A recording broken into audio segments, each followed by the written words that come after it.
My name is Gail Tate. I'm the owner and CEO of GB Tate & Sons Fine Art. I also wash the dishes and clean up the floors.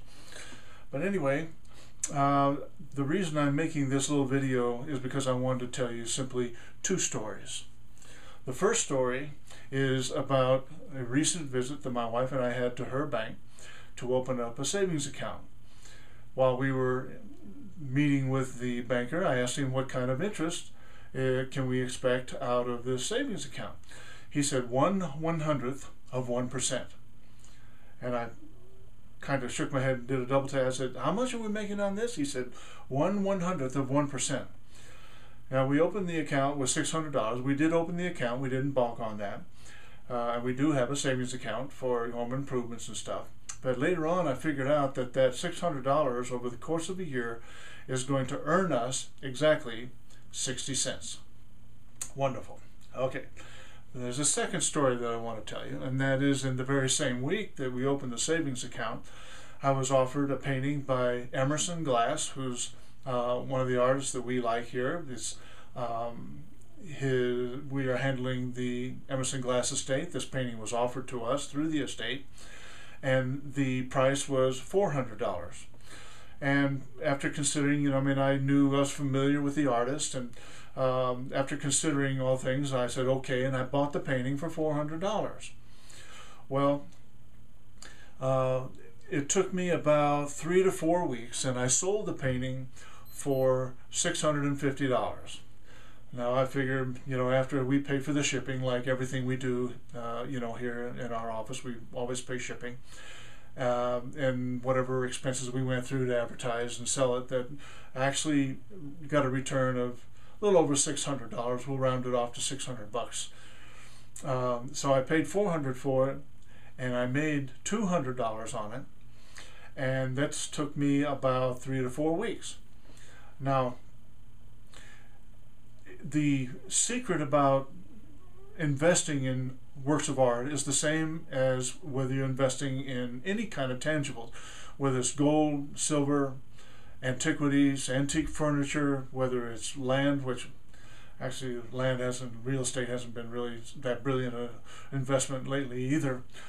But there's one secret. The reason I'm making this video is to kind of explain to you that when you make an investment like with a bank, or if you make an investment in the stock market or bond market or anything else, you put your money, you give the money to them, and you let them invest. But basically what you're waiting for is for them to use the money, manipulate it in whatever way that they do, and to give you a return of some sort of percentage on the investment that you made. It's different when you're working with tangibles, and works of art is a great example. When you're buying artworks, this real secret is that you make your money on the day that you buy. When you purchase a work of art, if you make an intelligent purchase, what you've already done is you kind of looked at the artist. Maybe you've looked at some auction records, or maybe you've looked at various and sundry outlets where the artist is sold, art galleries. The auctions is really one of the prime sources for determining the value of works of art, as it is the value of many things these days. And we had done our homework with this particular artist, Emerson Glass, and saw what he was selling for at auction. I actually paid just a little bit more than what I thought it would go for at auction, because in my particular case that I have an outlet where I can resell the paintings myself. Sometimes we sell on eBay, sometimes we just go directly to customers. It really depends on the work of art. But we've been in this business now for 43 years, and we do a lot of appraisal work. And when we do our appraisal work, people come to us that have either just made a purchase, or they've inherited something, or they want to sell a work of art, or they want to kind of just figure out for insurance purposes what something is worth. And it's not real frequent, but it happens often enough that it bears mentioning. And that is, we have to tell people that their perceived value of something that we're doing an appraisal for is nowhere near what it's really worth in the market, if they ever have a desire to sell it. The result of a lot of marketing goes on with certain artists where their artwork is highly touted, prices go up. But when you come to the secondary market where you actually want to sell it, you find out that there really isn't much of a market. So essentially what I'm saying is you make your money on the day that you buy. And that requires some intelligent purchasing. We can help you with that. Most galleries that are in this business, if they are knowledgeable, they're usually quite open about what something is worth. Of course, they may try to tell you something that they have in their inventory as opposed to something you're buying from somebody else. But something, they'll still give an honest answer even if you don't want to buy from them, including us.